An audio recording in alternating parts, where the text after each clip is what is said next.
नमस्कार उत्तराखंड, आप देख रहे हैं बेबाग उत्तराखंड। इस टाइम हम खड़े हैं नानावता विधानसभा में, जहां पर से लगातार तीसरी बार नानावता विधानसभा से कांग्रेस संगठन ने पूर्व विधायक गोपाल सिंह राणा को अपना टिकट दिया है, उन पर विश्वास जताया है। वो खुद हमारे साथ बात करने के लिए मौजूद हैं। आइए उनसे जानते हैं कि किस तरह की उनकी इस बार तैयारी है 2022 को लेकर, क्या विश्वास उनको जनता पर है और क्या प्राथमिकताएं हैं उनको जनता के बीच में जो वो लेकर जा रहे हैं, क्या कहना चाहते हैं। सबसे पहले आपका बेबाग उत्तराखंड में स्वागत है। बहुत बहुत धन्यवाद। तो विधायक जी, लगातार तीसरी बार संगठन ने आप पर विश्वास जताया है, नानावता सीट से आपको टिकट दिया है। 2 बार हालांकि आप सफल नहीं हो पाए, लेकिन तीसरी बार फिर मैदान पे आप हैं। तो कितना विश्वास है, क्या प्राथमिकताएं हैं, किस चीज़ को लेकर आप जनता के बीच में जा रहे हैं जिससे आपको लगता है कि जनता का आपको आशीर्वाद मिलेगा? देखिए, मैं सबसे पहले अपने हाईकमान को टिकट देने पर जो मुझे नानावता विधानसभा क्षेत्र से प्रत्याशी घोषित किया, मैं सबसे पहले अपने हाईकमान को बहुत बहुत धन्यवाद देना चाहता हूँ, उनका आभार व्यक्त करना चाहता हूँ। और मैं ये विश्वास दिलाता हूँ अपने हाईकमान को कि उनकी अपेक्षाओं में खरा उतरूँगा निश्चित तौर पर। क्योंकि आज मैं देख रहा हूँ कि जनता में, मैं जब गांव में जा रहा हूँ तो देख रहा हूँ उनका अपार स्नेह, अपार प्यार मुझे मिल रहा है, आशीर्वाद मिल रहा है। और जैसा कि आज हमारा किसान बहुत त्रस्त है, किसान हमारा बहुत परेशान है। आज मौसम की मार है, आज सरकार की मार है, किसान का तमाम नुकसान हो रहा है कि उनको उनकी फसल का वाजिब मूल्य किसान को नहीं मिल पा रहा है। तमाम वायदे हमारे नरेंद्र मोदी प्रधानमंत्री जी ने किया था कि हम किसानों का ऋण माफ़ करेंगे, किसानों का ऋण माफ़ नहीं हुआ। उन्होंने कहा था किसानों के अच्छे दिन आएंगे, किसानों के अच्छे दिन नहीं आए, मुआवजा देंगे, लेकिन कहाँ मुआवजा दिया। आज देखिए, धान की फसल भी बर्बाद हुई, आज गेहूं की फसल भी बर्बाद हो रही है, लेकिन सरकार किसानों के बारे में कुछ नहीं सोच रही है। जहाँ तक महंगाई का मामला है, महंगाई का मुद्दा, हम जा रहे हैं गांव में, महिलाएं पूछते हैं कि हम भारतीय जनता पार्टी के सरकार को हम जो है बिल्कुल वोट नहीं देंगे, क्योंकि महंगाई से जनता त्रस्त है। आज गैस के दाम आसमान छू रहे हैं, आज खाने के तेल के दाम आसमान छू रहे हैं, डीजल, पेट्रोल और तमाम ऐसे खाने पीने की चीज़ें जो हैं वो बहुत महंगी हो गई हैं। जनता त्रस्त है महंगाई से, बहुत परेशान है लोग। और मैं बताना चाहता हूं कि माननीय नरेंद्र मोदी जी ने कहा था कि हम हर साल 2 करोड़ युवाओं को हम रोज़गार देंगे हर साल, लेकिन कहाँ वो वायदे गए, कहाँ मिल रहा है रोज़गार हमारे युवाओं को। और रोज़गार देने के बजाय रोज़गार छिन गए हैं।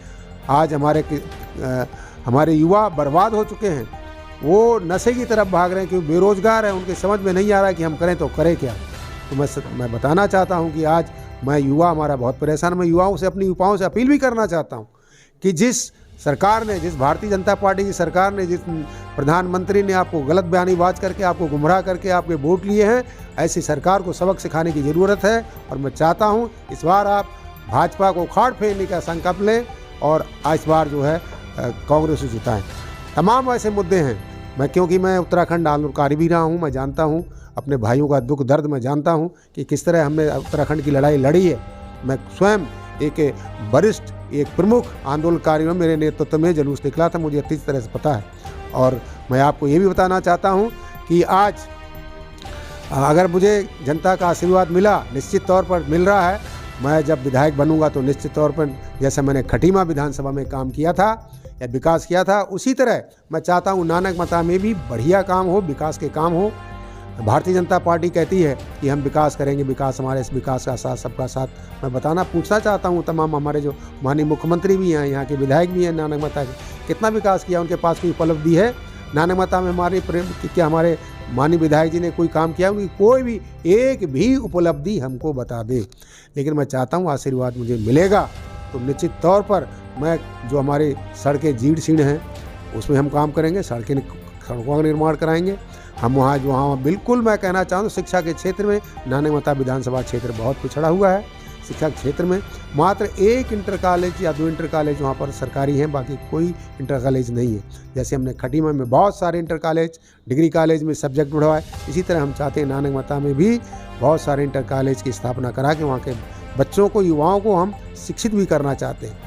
स्वास्थ्य जी, क्या कहना चाहते हैं कि लगातार आपका ये 5वां चुनाव होगा इस खटीमा और नानावता विधानसभा को मिलाकर?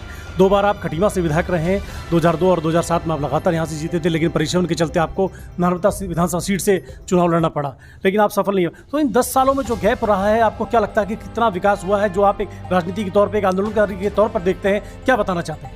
देखिए, मैं कहना चाहता हूँ कि मैं 10 साल से विधायक नहीं हूँ, और क्योंकि मैं देख रहा हूँ कि भारतीय जनता पार्टी के हमारे विधायक रहे, उनकी कोई भी उपलब्धि नहीं है, कुछ नहीं कर पाए हैं। मैं ये बताना चाहता हूँ कि मैं फिर कहना चाह रहा हूँ कि परसिमन के मामले में जब हुआ था तो हमसे नहीं पूछा गया कि परसिमन कैसा होना चाहिए, किस तरह को, किसी भी, मैं समझता हूँ कि मुझसे नहीं, किसी भी जनप्रतिनिधि से नहीं पूछा गया।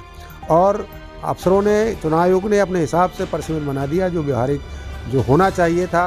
तमाम दिक्कतें आती हैं, बहुत टिपिकल क्षेत्र नानकमता है, कहाँ सितारगंज पार करके जाना पड़ता है या खटीमा पार करके नेपाल बॉर्डर में जाना पड़ता है, इस तरह का परसिमन है। लेकिन फिर भी हम लगे पड़े हैं कि जनता का प्यार हमको मिलेगा। मैं चाहता हूँ कि नानकमता विकसित हो, वहाँ पर धार्मिक पर्यटन, जो हमारे गुरु नानक साहब का जो गुरुद्वारा है, धार्मिक पर्यटन स्थली बने, नानक सागर डाम है उसमें पर्यटन केंद्र बने। हम चाहते हैं कि वहाँ हॉस्पिटल अच्छा बने, शिक्षा के क्षेत्र में आगे बढ़ाएं उसको। इसी तरह स्वास्थ्य के क्षेत्र में वहाँ का हॉस्पिटल अच्छा बनाना चाहते हैं।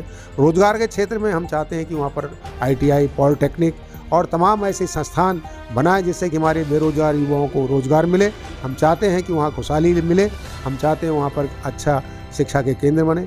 ये मेरी एक हार्दिक इच्छा है। तो राणा जी, आप जनजाति समाज से आते हैं, थारू जनजाति समाज का अगर बात की जाए तो अभी वर्तमान जो भाजपा सरकार है वो उसके उत्थान की बात करती है, चाहे एकलव्य विद्यालय की बात हो, चाहे अन्य संस्थानों की बात हो, तो उसको और आप किस तरह से देखते हैं कि वास्तव में क्या जनजाति समाज का उत्थान हो रहा है? किस तरह, आप क्या कहना चाहते हैं? देखिए, मैं कहना चाहता हूँ कि भारतीय जनता पार्टी की सरकार में जितना नुकसान जनजाति का हुआ उतना कभी नहीं हुआ। एकलव्य विद्यालय की बात करते हैं, एकलव्य विद्यालय तो मैं उस समय जब जनजाति सलाहकार परिषद का उपाध्यक्ष था, कांग्रेस सरकार थी, उसी समय हमने इसका प्रस्ताव भेज दिया था। ये प्रस्ताव बहुत पहले चला गया था, उसी का परिणाम है कि आज यहाँ पर एकलव्य विद्यालय खुला है। आज मैं समझता हूँ कि हमारे जनजाति के लोगों को, छात्रों को वजीफा मिलता था, आज वो वजीफा कहाँ गया? भारतीय जनता पार्टी सरकार ने हमारे जो बच्चों का वजीफा मिलता था कहाँ डाल दिया? मैं पूछना चाहता हूँ भारतीय जनता पार्टी के लोगों से, वजीफा जो बच्चों को मिलता था, कन्याधन के रूप में हमारी बहुत सारी जनजाति की कन्याएँ जो इंटर पढ़ के पास करती, इंटर पास करती थी, उनको 50,000 रुपये मिलता था, वो कन्याधन कहाँ गया? हमारे जनजाति के लोग तरस थे। मैं कहना चाहता हूँ जो बहुत सारी सुविधाएं मिलती थी, आज पेंशन जो हमारी वृद्धा पेंशन है, पहले पति पत्नी को दोनों को मिलता था बुजुर्गों को, लेकिन आज वो एक ही को मिल रहा है। और अगर दोनों को मिल रहा था तो पहले दोनों का बंद है तमाम, क्योंकि जनजाति गरीब आदमी है, उनको सारे लाभ मिलते थे, आज वो इस लाभ से वंचित हैं।